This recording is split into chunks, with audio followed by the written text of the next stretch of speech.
श्रीरामचंद्र चरणौ शरणं प्रपद्ये। प्रिय बंधुओं,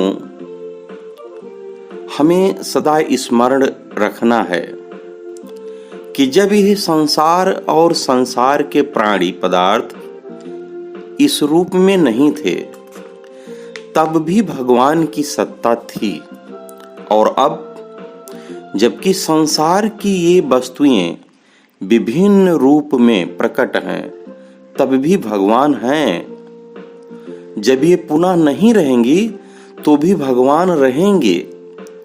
ऐसा कोई देश, काल अथवा वस्तु है ही नहीं जिसमें भगवान ना हो, वरन देश, काल, वस्तु ही भगवान में है। और भगवान के बिना किसी का भी कभी भी कोई अस्तित्व नहीं है। भगवान सब में हैं, भरे हुए हैं। भगवान में ही हम सब हैं और भगवान ही भगवान हैं। संसार और संसार के प्राणी पदार्थ में कोई दोष नहीं है। दोष है हमारी विषय वासना में, भोग कामना में, इंद्रिय शक्ति में।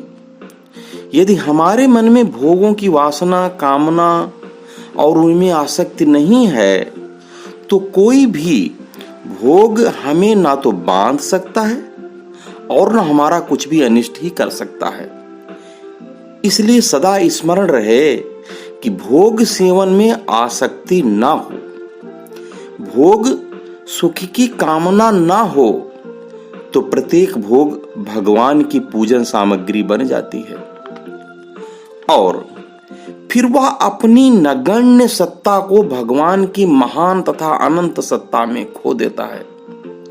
सुख शांति तो फिर स्वरूपगत हो जाती है। हमें सुख शांति चाहिए और सभी चाहते ही हैं, पर सुख शांति जहां है वहां कोई नहीं जाना चाहता, वरन उल्टे उसके विपरीत मार्ग पर चलते हैं लोग। आप भी जानते हैं, समस्त सुखों के शांति के मूल का केंद्र है श्री भगवान।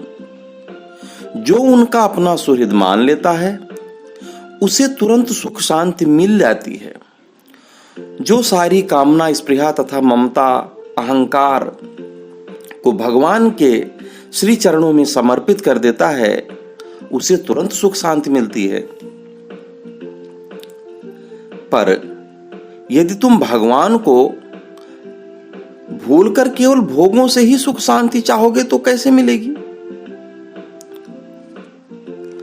अब ये भ्रम ही तो है। हम जो भोग पदार्थ प्रभु हमको प्राप्त कराते हैं, उसको पाकर हम ये भूल जाते हैं और अपने को सदा सुखी अनुभव करते रहते हैं। तो वह सुख ऐसा ही है जैसे किसी शराबी को शराब के नशे में अनुभव होने वाला सुख। शराबी गंदी नाली में पड़ा सुख के गीत गाता है, वैसे ही हम भी भोग मद में चूर हुए भोग सुख का बखान करते फिरते हैं। देखिए, वस्तु की प्राप्ति वहीं होती है जहां वह होती है। अब बालू से तो तेल नहीं निकाला जा सकता। अच्छा भाई, बालू की अपनी महत्ता तो है, लेकिन उससे तेल नहीं निकलेगा। अब जल से भी तेल नहीं निकलता, सूर्य से अंधकार नहीं निकलता, तो चंद्रमा से अग्नि भी नहीं निकलती। वैसे ही सुख शांति भगवान के बिना और कहीं से नहीं मिल सकता। ये सदा सर्वदा नोट करके रखना चाहिए। देखिए, भगवान में जो स्वरूपभूत सुख शांति है, वह असली सुख शांति है। संसार के सुख शांति तो ऊपर से मधुर प्रतीत होते हैं, पर हैं जहर भरे लड्डू ही, जो हमारे शरीर के अंदर भीषण जलन उत्पन्न कर देते हैं और सर्वस्व विनाश कर देते हैं। बंधुवर, जो लोग भगवान में ही लगे हैं, केवल भगवान से ही सुख शांति चाहते हैं, जिनका ऐसा दृढ़ विश्वास है कि सुख शांति भगवान के सिवा और कहीं है ही नहीं, उनका भगवान को छोड़कर ना तो और कहीं मन जाता है, ना श्रद्धा ही होती है। उनके संपर्क में आने वाले सारे विषय और विषय से युक्त पदार्थ ना रहकर भगवान के दिव्य अनुभूति कराने वाले बन जाते हैं।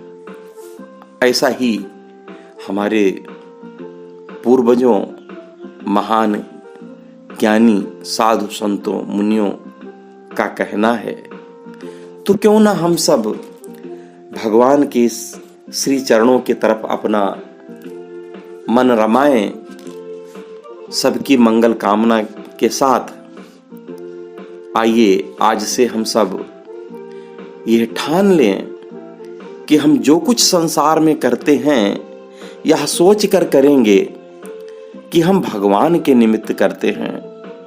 अब वो चाहे अपने घर का परिवार पालन हो, बच्चों की पढ़ाई लिखाई हो, धर्म पत्नी के लिए भौतिक सुखों का जुटाना हो, या यूं कह लीजिए माता पिता की सेवा हो, गुरुजन बिंदु की सेवा हो।